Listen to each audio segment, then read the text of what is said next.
प्रभु परमेश्वर की स्तुति हो।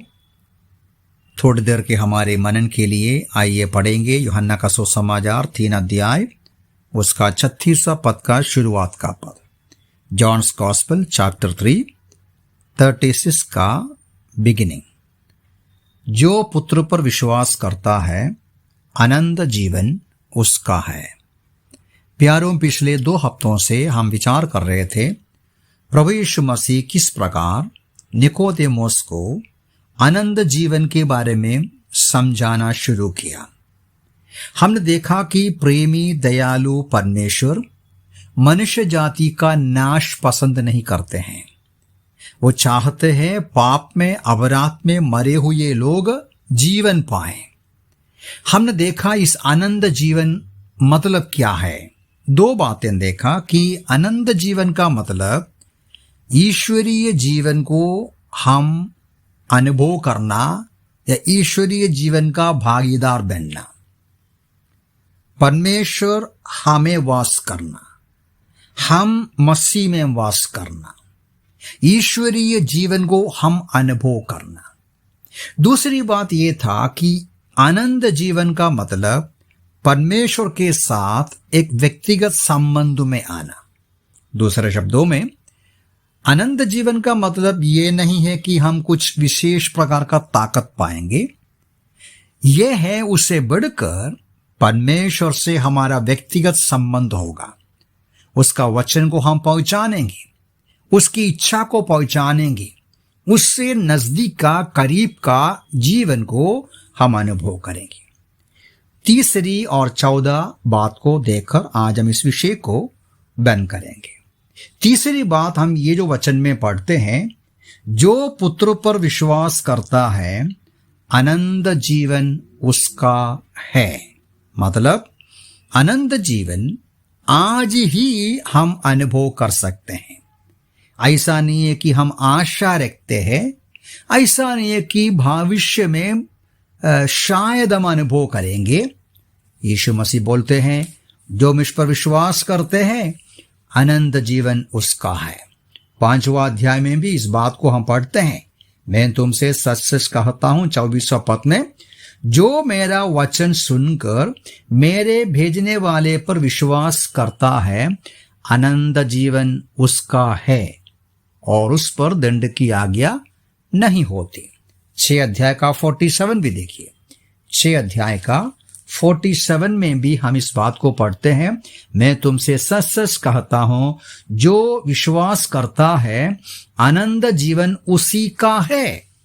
मेरे प्यारे भाई बहन, यह हमारा सौभाग्य है कि आज ही हम ईश्वरीय जीवन को हमारे हृदय के गहराई में हम महसूस कर सकते हैं, अनुभव कर सकते हैं। ईश्वरीय जीवन को हमारे जीवन में हम चक्कर देखेंगे। केवल हम नहीं, अन्य लोग भी इस बात को या ईश्वरीय जीवन को, ईश्वरीय जीवन का जो अनुभव को देख पाएगा हमारे शब्दों के द्वारा, हमारे व्यवहार के द्वारा। यही बात यीशु मसीह जॉन्स गॉस्पेल चैप्टर 4 उसका 14 पद में भी इस प्रकार कहते हैं, अनंत काल तक प्यासा ना होगा यीशु मसीह के पास आने वाले, परंतु वो जल जो मैं उसे दूंगा उसमें अनंत जीवन के लिए उमंडने वाला जल का सोता बन जाएगा। प्यारों, हम प्रभु यीशु मसीह के पास आते समय हमारा आत्मिक प्यास बुझ जाते हैं और हमारे अंदर संतृप्ति आते हैं। हमारे अंदर जीवन का जल का हम सोता बन जाते हैं। हमारे अंदर से शब्दों के द्वारा, व्यवहार के द्वारा ईश्वरीय जीवन प्रकट होगा तो लोग देख पाएगा। मैं एक वचन और आपके सामने पढ़ना चाहता हूं। यूहन्ना का सुसमाचार उसका 6 अध्याय उसका 27 का शुरुआत में ऐसा पढ़ते हैं, उस भोजन के लिए परिश्रम ना करो जो नाश हो जाता है, परंतु उस भोजन के लिए जो अनंत जीवन तक बना रहता है। मतलब यीशु मसीह का कहना यह है, आप मेरे पास आए हो और यीशु मसीह के पास जाकर आनंद जीवन हम पाएंगे। उस आनंद जीवन पाया हुआ विश्वासी का जीवन इस संसार में एक विशेष प्रकार का होगा। उनके कार्यों में, उनका मेहनत में, उनका व्यवहार में और बातचीत पर आनंद जीवन का विचार के साथ वो जीवन बिताएंगे। 12वां अध्याय का 25वां पद में भी इस बात को पढ़ते हैं। 12वां अध्याय यूहन्ना का सुसमाचार 12वां अध्याय का 25वां पद में भी हम पढ़ते हैं कि जो अपने प्राण को प्रिय जानता है वो उसे खो देता है। जो अपने प्राण को इस जगत में अप्रिय जानता है वो उसे आनंद जीवन तक बचाए रखेगा। प्यारो, मेरा कहने का सारांश ये है, एक विश्वासी जो ईश्वरीय जीवन को पाया है या आनंद जीवन पाया है, उनका व्यवहार में फर्क होगा, उनका जीवन में फर्क होगा। वर्तमान काल की संसार की जिंदगी का अप्रिय जानेगा और आनंद काल का जीवन के विचार में, दृष्टिकोण में वो मेहनत करेगा, कार्य करेगा। तो हमारा तीसरा मुद्दा ये था कि आज ही आनंद जीवन हम अनुभव कर सकते हैं। चौथी बात यह है, यूहन्ना का सुसमाचार उसका 10वां अध्याय 28वां पद में प्रभु यीशु मसीह ने कहा, मैं उन्हें आनंद जीवन देता हूं, वे कभी नाश ना होगी और उन्हें मेरे हाथ से कोई छीन नहीं सकता। प्यारो, आनंद जीवन का 14 विशेषता ये है, ये अविनाशी जीवन है। ये केवल थोड़े दिनों का नहीं है, ये कुछ समय के लिए नहीं है। कुछ लोग ऐसा सोचते हैं, वो गलत विचार है। परमेश्वर अपना प्रेम, दया और करुणा में मुफ्त में हमको अपने अनुग्रह में आनंद जीवन दिया और वो जो आनंद जीवन हमें दिया है कोई छीन नहीं ले सकता। हम प्रभु के हाथों में सुरक्षित हैं। हम प्रभु के हाथों में एकदम सुरक्षित हैं। इस वचन के अनुसार कोई भी या दुष्ट शक्ति हमें छीन नहीं सकता।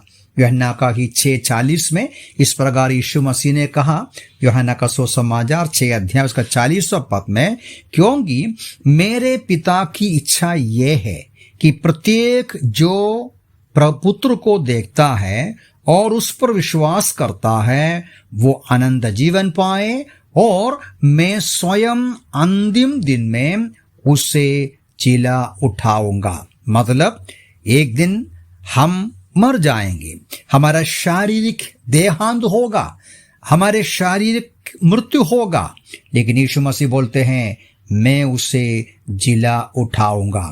दूसरे शब्दों में, मृत्यु के द्वारा इस आनंद जीवन समाप्त नहीं होता। मृत्यु के आगे भी हम उस अविनाशी इस आनंद जीवन को अनुभव करेंगे या आनंद जीवन हमारा है। ये क्या सौभाग्य है। प्रभु यीशु मसीह के पास जितने लोग आए हैं वो वर्तमान काल में उसका आनंद जीवन अनुभव कर सकते हैं और जरूर भविष्य में संपूर्ण तरीके से, जैसे यूहन्ना अपनी पत्री में कहते हैं, प्यारो हम आज परमेश्वर के संतान हैं लेकिन यीशु मसीह को एक दिन देखेंगे, हम उसके समान बन जाएगा।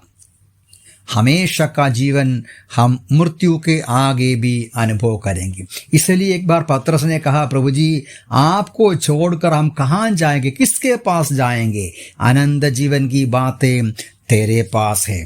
जो कोई यीशु मसीह के पास आया वो ये अनुभव करते हैं और किधर भी हमें ईश्वरीय जीवन हासिल नहीं कर सकता। दुख की बात है, 5वां अध्याय का 39 और 40वां पद में हम इन लोग इस प्रकार पढ़ते हैं, यीशु मसीह ने कहा, तुम पवित्र शास्त्रों में ढूंढते हो क्योंकि तुम सोचते हो कि आनंद जीवन मिलता है, और 40 में तुम मेरे पास आना नहीं चाहता कि जीवन पाओ। उन दिनों में और आज भी ये बात सही है। लोग मेहनत करते हैं, लोग मुक्ति ढूंढते हैं, आनंद जीवन ढूंढते हैं, लेकिन आनंद जीवन देने के लिए संसार में उतर कर आया हुआ यीशु मसीह स्वयं अपना प्राण हमें जीवन देने के लिए सूली पर बलिदान के रूप में अर्पण किया हुआ यीशु मसीह जो मृतकों में से जी उठा, आज भी जीवित है, उसके पास आने को क्या हम तैयार है? वो अनंत जीवन पाएंगे। प्रभु हमें सहायता करे कि आपके जीवन में अनंत जीवन आज ही अनुभव कर सकते हैं। यह सौभाग्य है कि आप अनंत जीवन पाए हैं, ईश्वरीय जीवन को महसूस करते हैं। आपका व्यवहार के द्वारा, शब्दों के द्वारा क्या ईश्वरीय जीवन प्रकट होते हैं। विश्वास के साथ, आशा के साथ ये जो यीशु मसीह के पीछे हो लेने के लिए प्रभु हमें सहायता करे। प्रभु के नाम की महिमा।